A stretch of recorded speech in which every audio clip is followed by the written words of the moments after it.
मसाजोगचं काय साहजिक आहे, त्यांची बाईट बघितल्यानंतर तुम्हाला वाटत असेल त्यांचं मंत्रीपद गेल्यामुळे त्यांना कुठं ना कुठं अजून सुद्धा दुःख आहे तसं. आणि एखादा गुन्हा झाला आणि मला असं वाटतं फक्त त्यांनी या गुन्ह्यातच जसं बोलतात येते तसं मसाजोगच्या प्रकरणात सुद्धा त्यांनी अग्रेसिव्ह भूमिका घेतली पाहिजे होती. आम्ही तर म्हणतोय तपास करा.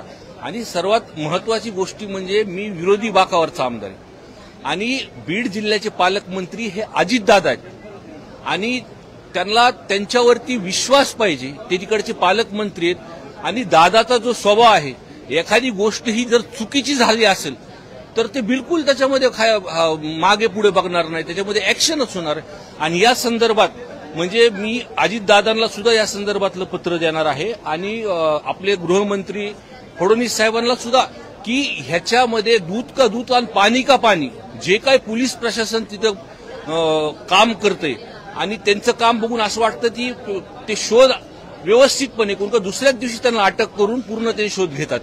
परंतु ही राजकीय आकसापोटी ही सगळी आरोप प्रत्यारोप तुमच्यावरती होतात आणि आता ह्या काही दिवसामध्ये ह्या तपासामध्ये पोलीस यंत्रणेच्या मार्फत सगळंच बाहेर येणार आहे. म्हणजे काय विषय घडलाय काय नाही सगळे सीसीटीव्ही फुटेज आहे. आणि मी ह्याच्यावरती आत्ता बोलण्यापेक्षा सत्तेमध्ये मुंडे साहेब आहेत, पालकमंत्री त्यांचे नेते आहेत, फडणवीस साहेब त्यांच्या युतीमध्ये आहेत, उलट त्यांनी जोर लावला पाहिजे या विषयामध्ये.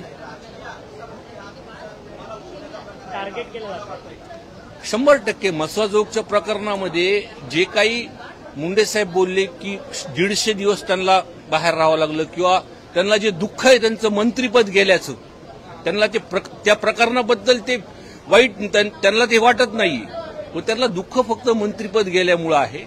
आणि या प्रकरणात सुद्धा ते सत्तेमध्ये आहेत आणि त्यांनी त्यांच्या नेत्यावरती विश्वास ठेवला पाहिजे.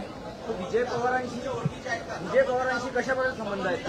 विजय पवारांशी कसे संबंध आहेत? आणि एक लोकप्रतिनिधी मी रोज रस्त्यावरती काम करतो. तुम्ही जर माझ्या फेसबुक पोस्ट बघितल्या तर चहाच्या टपरीवर मी सकाळी असतो. लोक येतात, बोलतात, भेटतात. त्यांचे माझे संबंध नाही आहेत असं म्हणत नाही, पण जरी असले पण ते अटक झालेले आहेत आणि ते कारवाईला समोर जातात तिथे. हो ते आहेत. आणि या प्रकरणामध्ये मी पीडिताच्या घरी सुद्धा जाऊन भेटणार होतो, पण मी म्हणलं आत्ता त्यांचं थोडंसं ते डिस्टर्ब आहेत, त्याच्यामुळे मी इथून गेल्यानंतर शनिवार रविवार